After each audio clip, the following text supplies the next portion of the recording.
Good evening, everyone. Today we are starting class 8 English book Purvi Unit 1 Wit and Wisdom.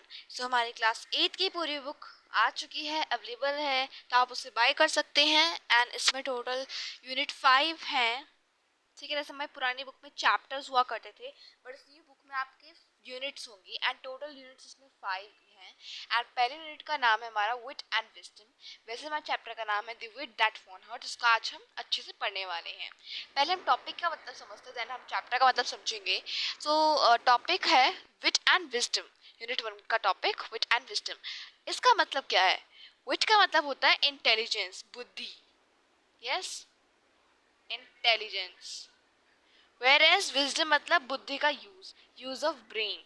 ठीक है, उसको हम wisdom कहते हैं। ठीक है, तो हमारे टॉपिक का नाम है ना। अब हमें चैप्टर देखना है कि चैप्टर का नाम क्या है। नाउ हमारे चैप्टर का नाम है the wit that won hearts. ठीक है, एक ऐसी इंटेलिजेंस है, एक ऐसी बुद्धि जिसने सभी का दिल जीत लिया। ठीक है, विट मतलब intelligence. Okay, now let us do these activities before we read. पहले हमें कुछ एक्टिविटीज करनी है एंड उसके बाद हमें चैप्टर पढ़ना है। सो फर्स्ट है select qualities of a person who uses wit from the box given below. मुझे बॉक्स गिवन है, इसमें से हमें उन चीज़ों को इंसर्कल करना है, एक्टिव क्वालिटीज को इंसर्कल करना है जो एक पर्सन यूज करता है अपने विट के लिए, विट मतलब इंटेलिजेंस के लिए। तो यहाँ पे जैसे वाइज। ठीक है, एक तरीके से आप समझ लो कि हमें विट का सिनोनिम ढूंढना है। सिनोनिम मतलब जो सिमिलर वर्ड्स होते हैं। ठीक है, राइमिंग वर्ड्स नहीं, जो सिमिलर वर्ड्स होते हैं जिनका मीनिंग सेम होता है। ओके, तो विट हम वाइज ले सकते हैं, पंचुअल भी आप ले सकते हो, एक व्यक्ति ले सकता है, सीरियस भी ले सकते हो, कॉन्फिडेंट भी हो सकता है, इसमें क्लेवर हो सकता है, यस, एंड क्रिएटिव भी हो सकता है, एनर्जेटिक भी हो सकता है। ठीक है, आप बाकी इनमें से सर्कल कर सकते हैं। Now discuss reason for your choice of qualities, and आप इनको डिस्कस भी कर सकते हैं कि आपने क्यों ली क्वालिटीज को। ठीक है, now second one is work in pairs and answer the riddles that are given below. Share the answer with your classmate and teachers. हमें रिडल्स गिवन है यहाँ पे, इनको हमें आंसर करना है। वैसे इन रिडल्स का आंसर आपको पेज नंबर 16 में गिवन है, मैं आपको फिर भी आपको इनका आंसर बता दूंगी जिससे कि आपको डिस्टर्बेंस ना हो। Okay, so first riddle is, ये first है, second है, third है, and this is one is fourth. First riddle is given here. I can be a friend or a foe depending on how you use me. I can bring both joy and pain. So मैं तुम्हारा दोस्त भी हो सकता हूँ और दुश्मन भी हो सकता हूँ। foe मतलब दुश्मन। ओके, या आप enemy भी ले सकते हो। ठीक है, foe and enemy both are same words. Okay, so enemy मैं तुम्हारा दोस्त भी हो सकता हूँ और दुश्मन भी हो सकता हूँ। ये डिपेंड करता है कि तुम मुझे कैसे यूज करते हो। मैं जॉय भी ला सकता हूँ और पेन भी ले सकता हूँ, तो मैं क्या हूँ? तो इसका आंसर हमें जो गिवन है पेज नंबर 16 में, दैट इज सीक्रेट। यस, राज जिसको हम कहते हैं। Second one is what is always in front of you but can't be seen. ऐसी क्या चीज है जो आपके सामने हमेशा रहती है बट आप देख नहीं सकते? So that is future. आपके सामने फ्यूचर रहता है बट हम उसको प्लान नहीं कर पाते ना, देख पाते कि हमारा आने वाला फ्यूचर कैसा आने वाला है। Yes, third one is I can be measured but I can not be touched. I can be spend but I can not B seed. What I am, मुझे नापा जा सकता है, मतलब मुझे मैचर करा जा सकता है बट मुझे टच नहीं करा जा सकता है। Okay, and I can be spend, मुझे खर्चा जा सकता है, मुझे वेस्ट करा जा सकता है, बट मैं सेव नहीं हो सकता अगर मैं एक बार खर्च हो गया। तो मैं क्या हूँ? That is time. अगर हम टाइम को हम वेस्ट कर देंगे तो वो टाइम दोबारा वापस नहीं आएगा, that can not be saved. Fourth one is what has to be shared before you keep it. आपको ऐसी क्या चीज शेयर करनी होती है जब आप पहले रखते हो, पहले आप उसको संभाल कर रखते हो फिर आप उसको शेयर करते हो, दैट इज वर्ड्स। ठीक है, शब्द। पहले आप उसको अपने पास रखते हो फिर दूसरों के साथ शेयर करते हो जब तक बोल पाते हो। So these are the riddles. Okay, इसका नाम का आंसर बता दिया। नाउ अब यहाँ पे कुछ डिस्कशन पेयर्स दिए जिसके मैं आपकी नेक्स्ट वीडियो बनाने वाली हूँ, उसके अंदर क्वेश्चन आंसर्स होंगे इस डिस्कशन पेयर्स के। देन अगली वीडियो होगी जिसमें हमारी पूरी एक्सरसाइज होगी इस पूरे चैप्टर की। ओके, नाउ अब हम पढ़ेंगे पूरे चैप्टर को, एक्सप्लेन करेंगे। Let us read. सो यहाँ पे एक एम्पायर की बात हो रही है जिसका नाम है Vijayanagar empire. The Vijayanagar empire was renowned for its glory, wealth and culture achievements. जो विजयनगर एम्पायर है ये एक ऐसा एम्पायर है जो कि रिनोड है। रिनोड मतलब वेल नोन, जिसको सब लोग जानते हैं उसकी ग्लोरी, उसके वेल्थ और कल्चर अचीवमेंट से। मतलब कैसे उसको सजाया गया है, कैसे उसके अंदर अपनी चीज़ों को जैसे पहले यहाँ पे सोने खर्च करे गए कि इसको इतना सजाया गया है, इसके कल्चर अचीवमेंट्स को देखा गया है, ठीक है, इस चीज़ के लिए वो रिनोड था। रिनोड यहाँ पे आपको मीनिंग्स दिए हुए हैं हर वर्ड के साथ, यहाँ से आप चेक कर सकते हैं, ठीक है। यहाँ पे आपको गिवन है renowned means well known, okay. Among its many illustrious rulers, King Krishnadeva Rai among its many illustrious rulers मतलब जिनको जो बहुत ज़्यादा फेमस हुआ करते थे या रिस्पेक्टेड है, ठीक है। यहाँ पे आपको गिवन है ना, illustrious मतलब रिस्पेक्टेड एंड फेमस। सो वहाँ के जो राजा थे उनका नाम था किंग कृष्णदेवा राय, ठीक है। वहाँ के ये फेमस और रिस्पेक्टेड रूलर थे। इन्होंने रूल किया था ओवर 1509 to 1529 सीई। सीई मतलब इसका फुल फॉर्म क्या होता है, common era,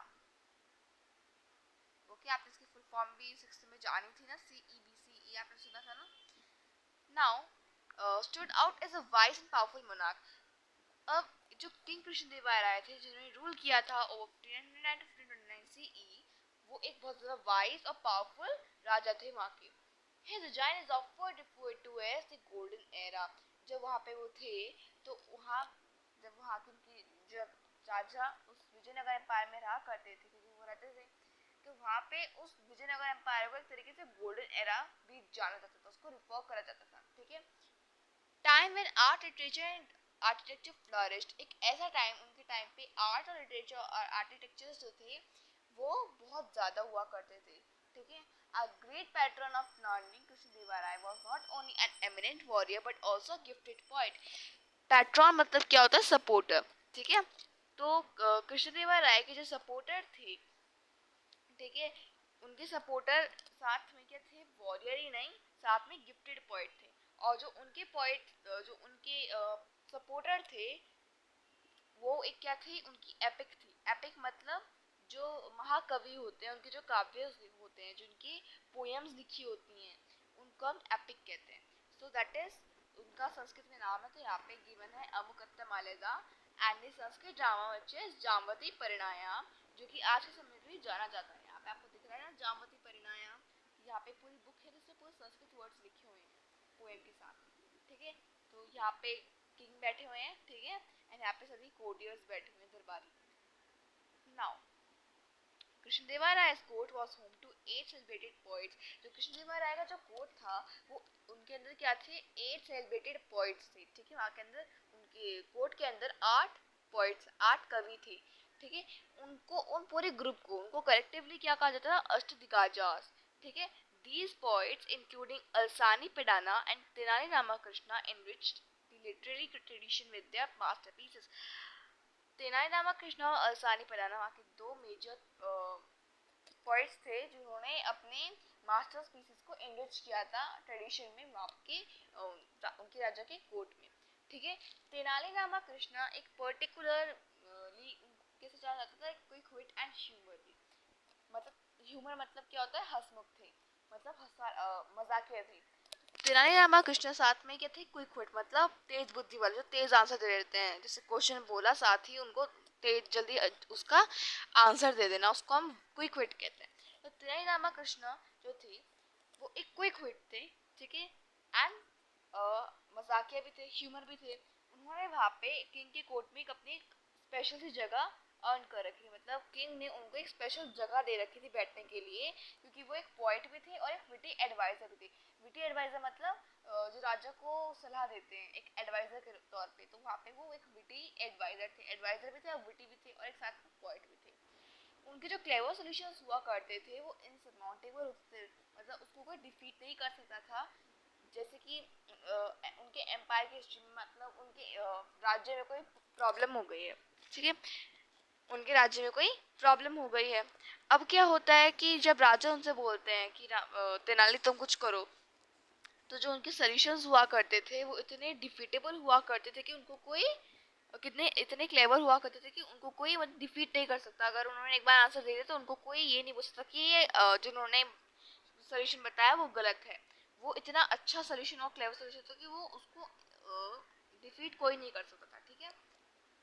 now even just a minute, yes, even the wisest ruler faced moments of disharmony, and at one such time the king had a quarrel with his queen Tirumalambla। अब जो वहाँ के जो virus rulers हुआ करते थे उनको भी डिसहार्मनी के मूवमेंट्स को फेस करना पड़ता था, मतलब उनकी भी थोड़ी बहुत डिसहार्मनी मूवमेंट्स हुआ करते थे। मतलब जैसे कि राजा ने बोला कि तेनाली तुम ये चीज़ करके दिखाओ या तुम इस प्रॉब्लम का सॉल्यूशन बताओ, तो जब तेनाली बताया करते थे तो उनके जो सॉल्यूशन थे वो तो क्लेवर हुआ करते थे। अब जो बाकी रूलर्स थे जो बहुत ज़्यादा बुद्धिमान थे उनको एक डिसरिस्पेक्ट वाला फील हुआ करता था, ठीक है। That is called some like disharmony, ठीक है। एंड कभी कभी क्या हुआ करता था उस राज्य में राजा और रानी का झगड़ा हुआ करता था बहुत ज्यादा। एंड राजा की रानी का नाम क्या था? तिरुमालमला। अब विजयनगर एम्पायर का राजा का नाम क्या था? King Krishnadevaraya. Okay. Over a seemingly tribal मतलब ऐसी छोटी मोटी बातें या अनइम्पोर्टेंट मैटर्स में उनकी बातें हुआ मतलब झगड़ा हुआ करता था, ठीक है। ट्राइबल मतलब unimportant. For weeks he did not utter a single word to her. हफ्तों हफ्तों तक वो बात नहीं करते थे, और जब ज्यादा झगड़ा हुआ करता था और ज्यादा झगड़ा हुआ करता था तो वो दूसरों से मिलना भी बंद कर दिया करते थे। एंड इन दिस एब्सेंस, राजा की एब्सेंस में उस पैलेस पर एक बुरी नजर पड़ रही थी कि एक तरीके से जब राजा और रानी का झगड़ा हो रहा है तो उस पर भी बुरी चीज पड़ती है ना, इम्प्रेशन बुरा पड़ता है, जिससे कि पैलेस जो था, पैलेस चीयरफुल कॉरिडोर से भरा हुआ था, अब वो धीरे धीरे खामोश होने लगा पैलेस, ठीक है। Now Tirumalamba distraught and upset. अब तिरुमालम जो थी वो डिस्ट्रॉट मतलब अपसेट हो गई, दुखी हो गई, ठीक है। And tried her best to resolve the issues but fail. Tirumalamba ने ट्राई किया उस इशू को रिसॉल्व करने के लिए, झगड़े को सुलझाने के लिए, बट वो हार गए। So with no other alternative, कोई और चारा नहीं बचा, तो उन्होंने सोचा कि तेनाली रामाकृष्ण से ही मैं एडवाइस दूं, बिकॉज वो एक ब्रिलियंट विटी पॉइंट है, ठीक है। अब रामा ने उनके पूरे इंसिडेंट को उन्होंने डिटेल में बताया, उसको बिल्कुल पेशेंटली सुना। अब किंग रानी क्या होती है इंसिडेंट को सुनाने लगती है, ठीक है। अब किंग ने एक पोएम लिखी थी। अब वो थोड़ा कपकपाने की आवाज में, ट्रेम्बलिंग मतलब थोड़ा कपकपा के बोलती है, ठीक है। अब उस पोएम में क्या होता है, जो राजा ने पोएम लिखी थी उस पोएम के अंदर वैग्यू इंप्रेशन थे। वैग्यू मतलब अनक्लियर चीजें लिखी हुई थी, लाइक सन, मून, स्टार, ब्यूटीफुल स्काई, जो जिनमें कोई सेंस नहीं थी उस पोएम के अंदर, ठीक है। मतलब अनक्लियर सी थी, साफ। अनक्लियर मतलब ये नहीं कि वो साफ नहीं थी, इसमें वैग्यू का मतलब गिवन ये है कि उस पे पोएम में कोई सेंस नहीं थी, ठीक है। जो बात वो पोएम में करने चाह रहे हैं उसके अंदर कोई सेंस नहीं थी, ठीक है। When he tried listen to his ministers, जब राजा ने कोशिश करी कि वो अपने मिनिस्टर्स को पोएम सुनाए, रिसाइट करे, उसे रिसाइट मतलब पोएम सुनाना, they all avoided him making excuses. उन सभी ने राजा को अवॉइड किया और बहाने बनाना स्टार्ट कर दिए। It was late evening when he came to मी।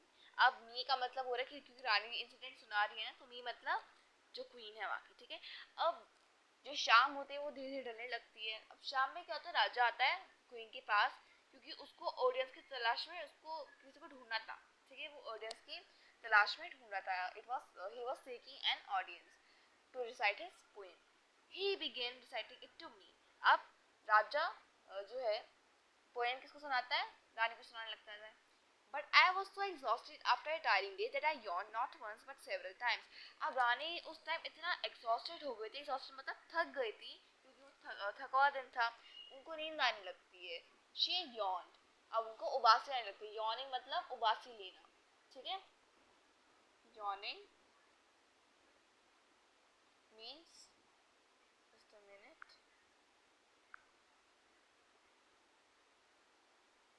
उबासी लेना, ठीक है।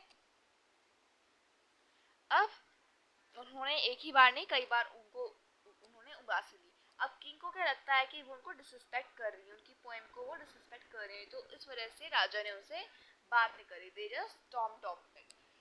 Since then he was not spoken to me. और जब से राजा रानी से बात नहीं करते हैं। अब रानी कहती है अगर उनको पता होता है, if I had known this would happen, अब उनको पता होता ये चीज होने वाले, तो वो दूसरा दिन ले लेती इनकी पोएम को सुनने के लिए।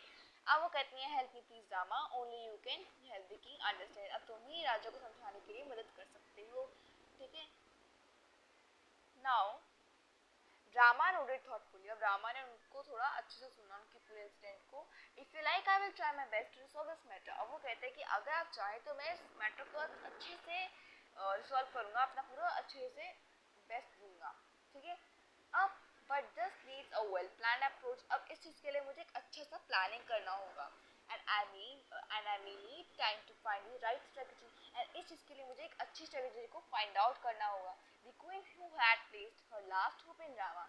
अब जो रानी थी उन्होंने अपनी एक आखिरी आशा बचाए रखी थी कि रामा ही सब कुछ कर सकता है, तो उन्होंने उनको बोल दिया कि yes you can do that, and उनको धन्यवाद भी करा प्रोफेसली, मतलब इन लार्ज अमाउंट, मतलब बहुत उनका शुक्रिया अदा किया। The next morning the royal court was bustling with activity. Bustling मतलब बिजीनेस, मतलब वो थोड़ा नेक्स्ट मॉर्निंग क्या होता है कि सभी लोग अपने कामों में बिजी थे, ठीक है। वहाँ पे जो कोर्ट रूम था वो मिनिस्टर, स्कॉलर, कोर्टियर से भरा हुआ था।